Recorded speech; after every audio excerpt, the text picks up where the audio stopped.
Hello दोस्तों, मैं आशीष कुमार अपने YouTube channel Bihar GK tricks में आपका स्वागत करता हूं। आज हम लोग विश्व का भूगोल के अंतर्गत जलमंडल के बारे में इस वीडियो में पढ़ेंगे। तो यदि आप लोगों ने अब तक हमारा channel Bihar GK tricks subscribe नहीं किया है तो इसे सब्सक्राइब कर लें, साथ ही बेल आइकन को जरूर दबाएं। तो आइए वीडियो को स्टार्ट करते हैं। तो सबसे पहले हम लोग इसके नोट्स को पढ़ेंगे। तो आइए इसके नोट्स को पढ़ते हैं। पृथ्वी की सतह के कुल क्षेत्रफल के लगभग 30% भाग पर स्थल क्षेत्र और लगभग 70% भाग पर जल क्षेत्र का विस्तार है। अर्थात पृथ्वी की सतह पर पानी से ढका भाग लगभग 2/3 है।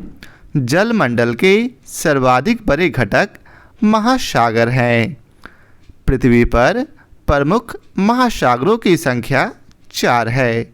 इन प्रमुख महासागरों का क्षेत्रफल इस प्रकार है। पहला प्रशांत महासागर, जिसका क्षेत्रफल 165.2 मिलियन वर्ग किलोमीटर है। वहीं दूसरा अटलांटिक महासागर का क्षेत्रफल 106.4 मिलियन वर्ग किलोमीटर है। अब तीसरा चलते हैं। तीसरा है हिंद महासागर, जिसका क्षेत्रफल 73.6 मिलियन वर्ग किलोमीटर है।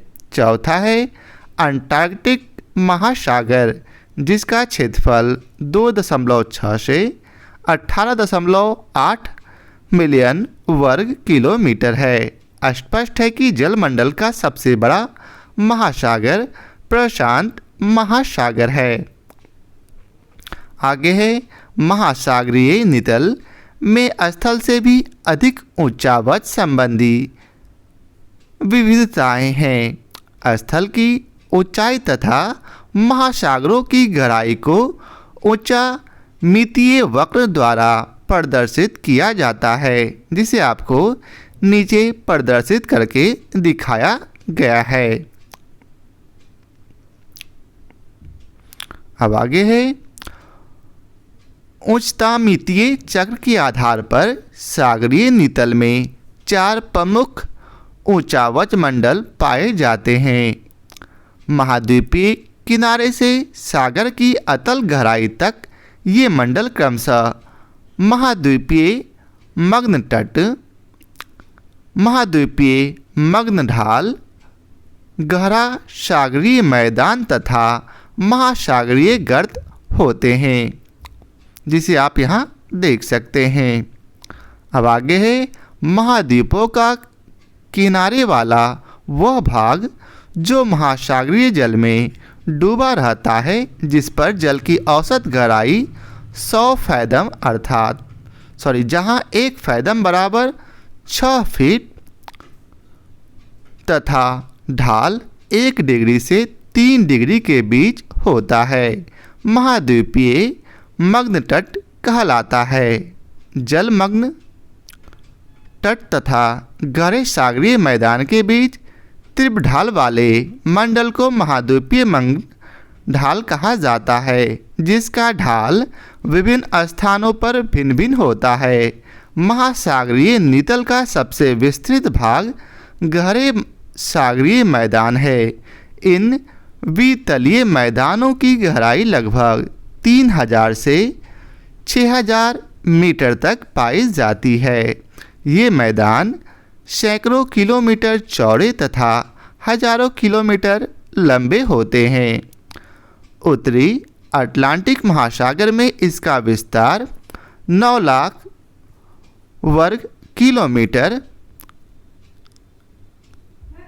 90 लाख वर्ग किलोमीटर क्षेत्र तक है। गहरे सागरीय मैदान कुल सागरीय क्षेत्र के लगभग 76% भाग में फैला है। महासागरीय गर्त महासागरों के सबसे गहरे भाग होते हैं, जो महासागरीय नितल के लगभग 7% भाग पर फैला है। इनके ढाल खड़े होते हैं। इनकी स्थिति प्रायः तट के सहारे पर्वतीय मेखलाओं के सामने मिलते हैं। द्वीपों के सहारे भी गहरे गर्त देखने को मिलते हैं, जैसे चैलेंजर्स, टोंगा और क्यूराइल इत्यादि, ये सभी इनके उदाहरण हैं। अब आगे है महासागरीय नितल के अन्य प्रमुख जलमग्न लक्षण हैं। कटक, समुद्री पर्वत, गुयॉट अर्थात समतल शीर्ष वाले समुद्री पर्वत, कैनियन, विभंग क्षेत्र। इसी प्रकार से अनेक द्वीप, प्रवाल भित्ति, जलमग्न ज्वालामुखी पर्वत आदि जलमग्न लक्षणों की विविधता को और बढ़ाते हैं। मध्य अटलांटिक कटक उत्तर में आइसलैंड से दक्षिण में बोवेट द्वीप तक एस अक्षर के आकार में 14,400 किलोमीटर की लंबाई में फैला है। 19 ईस्ट रिज हिंद महासागर स्थित एक कटक का नाम है। 90 डिग्री पूर्वी देशांतर के नज़दीक एवं इसके समानांतर फैला यह कटक लगभग 5,000 किलोमीटर लंबा है। इसका विस्तार 33 डिग्री दक्षिणी अक्षांश से लेकर 17 डिग्री उत्तर अक्षांश तक है। इसकी औसत चौड़ाई 200 किलोमीटर है। मध्यवर्ती मुख्य कटक हिंद महासागर के उत्तर में प्रायद्वीपीय भारत में मग्न तट से प्रारंभ होता है, जहां पर इसकी चौड़ाई 320 किलोमीटर हो जाती है। इस भाग को लकाद्वीप चैगोस के नाम से जाना जाता है। इस कटक का पुनः दक्षिण की ओर विस्तार होता है तथा भूमध्य रेखा एवं 30 डिग्री दक्षिण अक्षांश के मध्य इसका नाम चैगोस सेंट पॉल कटक हो जाता है। यहाँ ये कटक सागर से ऊपर आ गए हैं। वहाँ कई प्रकार के द्वीप पाए जाते हैं। हिंद महासागर के मध्यवर्ती कटक के ऊपर क्रम से Lakshadweep, Maldives, Chagos, New Amsterdam, Saint Paul, Kerguelen आदि द्वीप पाए जाते हैं। आगे है डेंटम रेखा। वह क्षैतिज रेखा होती है जिनके सहारे ऊंचाइयों और गहराइयों की माप की जाती है। पृथ्वी के केंद्र से सबसे निकटतम बिंदु उत्तरी ध्रुव के पास आर्कटिक महासागर की तली है, जो पृथ्वी के केंद्र से 6,553 किलोमीटर की दूरी पर स्थित है, जबकि मैरियाना ट्रेंच की तली की केंद्र से दूरी 6,366.4 किलोमीटर है। विश्व में कुल जल का 97% खारा जल के रूप में सागरों में है। अलवण जल के कुल 3% में से 2.4% हिमनद और ध्रुवीय बर्फ के रूप में है, जो उपयोग योग्य नहीं है। इस प्रकार उपयोग के लिए अलवण जल की कुल मात्रा में 1% से भी कम प्राप्त होता है। अलवण जल की कुल मात्रा का 68.7% ध्रुवीय बर्फ छत्रक एवं हिमनदों के रूप में, जबकि 30.1% भूमिगत जल के रूप में, 0.3% सतही जल के रूप में तथा 0.9% अन्य रूप में पाए जाते हैं। भूमि में गुरुत्वाकर्षण जल 0 अथवा 1/3 एटमॉस्फेयर से कम के तनाव पर स्थित होता है। कोशिका जल 1/3 से 30 एटमॉस्फेयर दबाव के बीच पाया जाता है। अब आइए चलते हैं इसके प्रश्न कोश को देखते हैं। तो पहला प्रश्न है, पृथ्वी की सतह का वह भाग जो पानी से ढका है लगभग कितना है? तो इसका उत्तर है 2/3। पृथ्वी की सतह पर पानी से ढका भाग लगभग 2/3 है। अब अगला प्रश्न है, समुद्र तल पर पृथ्वी के केंद्र के सबसे निकट स्थान है कौन सा?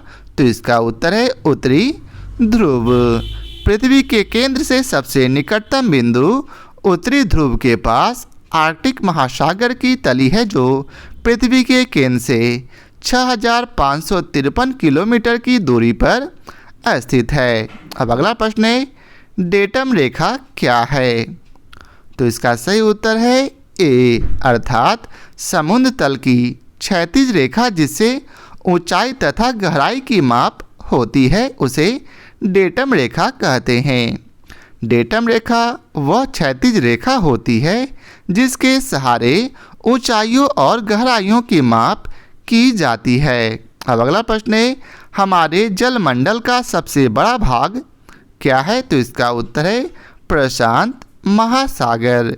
जलमंडल का सबसे बड़ा भाग प्रशांत महासागर है। अब अगला प्रश्न है, 64,000 किलोमीटर लंबाई एवं 2,000 किलोमीटर से 2400 किलोमीटर चौड़ाई वाले एक कटक उत्तरी एवं दक्षिणी अटलांटिक महासागरीय द्रोणिकाओं के मध्य से गुजरता हुआ हिंद महासागरीय द्रोणी और फिर ऑस्ट्रेलिया तथा अंटार्कटिका के बीच से दक्षिणी प्रशांत महासागरीय द्रोणी में प्रवेश करता है।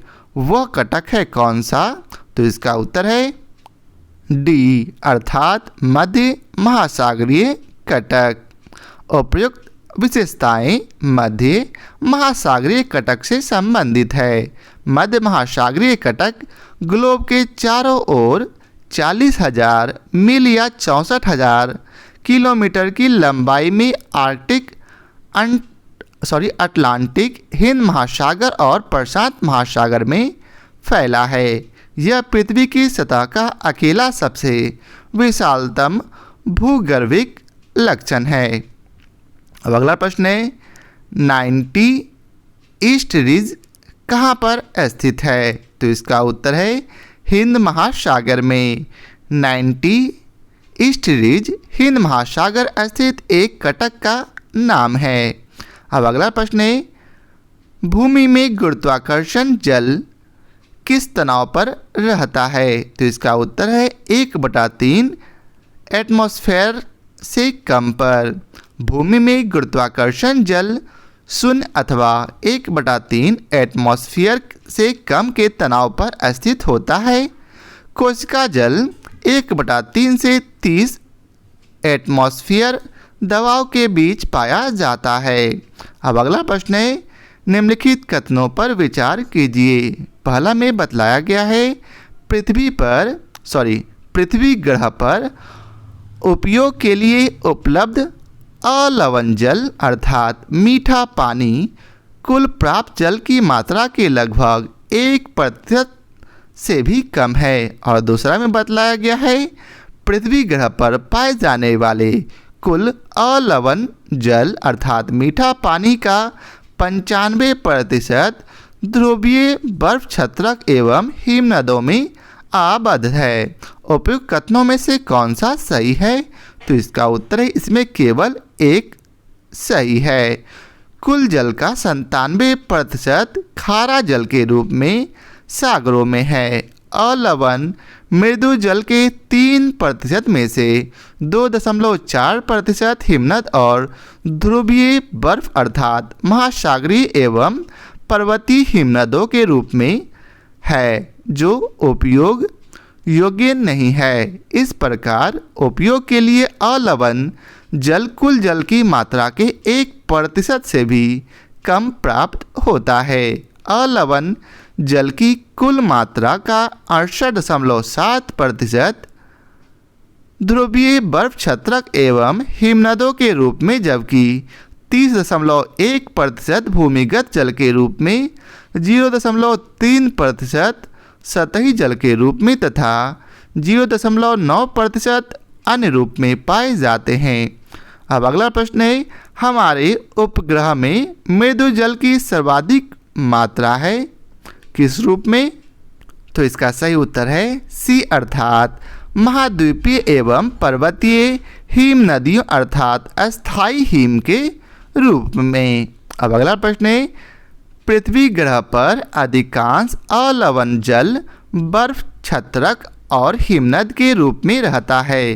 शेष अलवण जल का सबसे अधिक भाग, तो इसका उत्तर है भूमिगत जल के रूप में है।